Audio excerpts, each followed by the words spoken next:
So it's all well and good being able to create and manage our database through phpMyAdmin, but to be able to do anything useful with it, we need to be able to connect to it with a PHP script.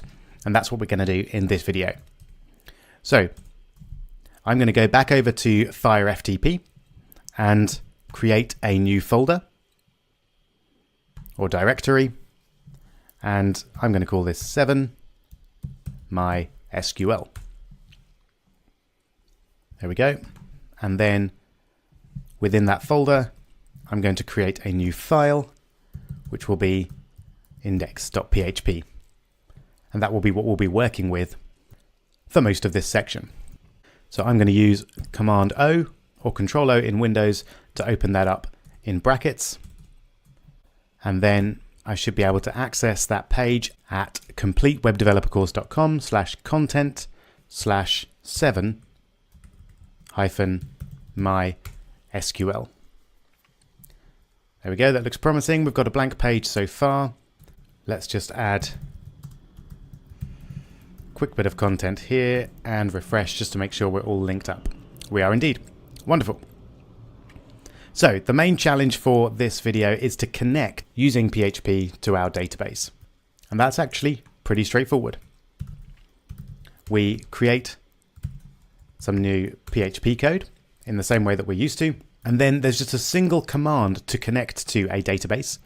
And that is MySQL I_connect.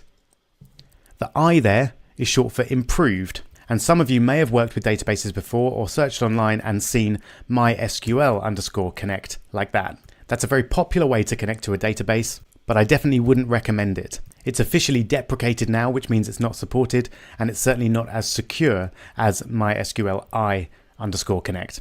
If you want to learn more about the differences and why you should use this version rather than just MySQL Connect, then have a quick Google. MySQL versus MySQL I, something like that will give you all the reasons in detail why you should use this version. But if you've never seen this before, then just consider this the best way to connect to a MySQL database. It's worth noting that there is a third way to connect to a database called PDO. And again, if you're interested in these things, feel free to have a Google and check out PDO. But I'm going to go for MySQL I because it's secure, it's supported, and it's much easier to use, I think, than PDO. All right, so we have to pass 3 variables to the MySQL I connect function.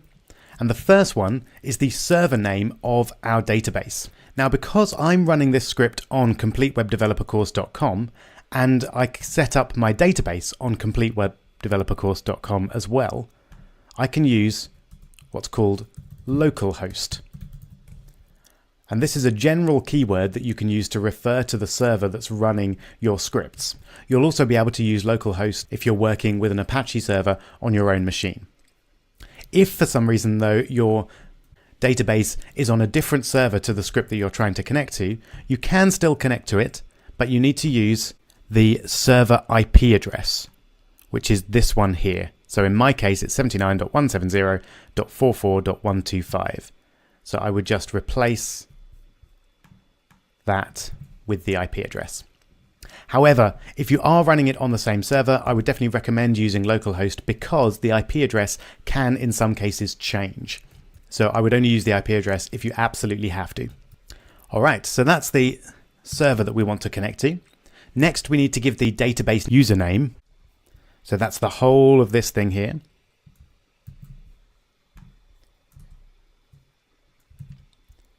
So cl29-users-bzh. You should put whatever you've got here when you created your database. And finally, of course, we need the password, which is, in my case, that. I may well have changed that password by the time you're watching this video, so don't try and connect to this database. It might not work. You should definitely connect to your own. All right, so that's it. What happens then when we run that script? Absolutely nothing. That's because it's connected to the database, but we haven't told it to do anything with that connection. So it's obviously very useful to know in our script whether or not that connection was successful. And if it's not, then we should give an error message of some sort to the user. So there's a built-in MySQL I connect error function, which will be empty if there's no error, but will contain an error if there is one. So let's echo that for the moment, and let's generate an error by misspelling localhost and putting an E on the end. Let's see what we get. Okay, so you can see we've got an error there. Get address info failed. So it's trying to get the address info for the server and it's failing because it doesn't exist. If I correct that, then the message goes away. So that's pretty much it. Just a very quick challenge for you then. Can you change this code so that instead of just echoing the error, we have an if statement that says if the connection was successful, tell the user it was successful. If it wasn't, tell the user that it wasn't. Go for it.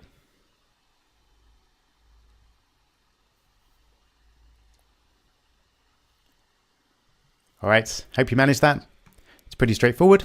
We just need an if statement, and then we're going to put that in itself in the if statement, because remember I said it was empty if the connection was successful.